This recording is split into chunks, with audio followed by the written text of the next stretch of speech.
Welcome to the Tech Egg. Don't get scrambled. Enjoy the video.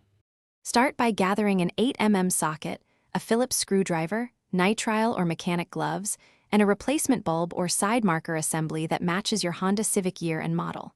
Park on level ground, set the parking brake, and turn the steering wheel full lock toward the side. You are changing to expose the wheel well. Chock the rear wheel for safety. Always work with the engine off and keys removed. This job is performed from inside the front wheel well. Do not attempt to remove the bumper unless instructed by your model service manual. With the wheel at full lock, locate the plastic splash shield inside the wheel well.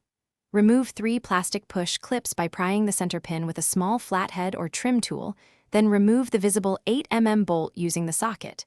Carefully pull back the liner about 3 to 5 inches to create a working gap. You only need enough room to access the side marker housing. Avoid tearing the liner, work gently. If clips are brittle, replace them to maintain splash protection when reassembled. Reach behind the liner to the side marker housing and grasp the socket. Twist the socket counterclockwise about 1/4 to 1/2 turn to unlock and pull it straight out.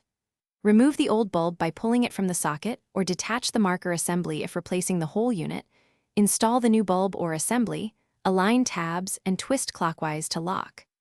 Reposition the liner, reinstall the 8mm bolt and the plastic clips, and snug them without over-tightening. Turn the ignition to accessory and test the side. Thanks for watching. Consider subscribing if I helped unscramble your problems.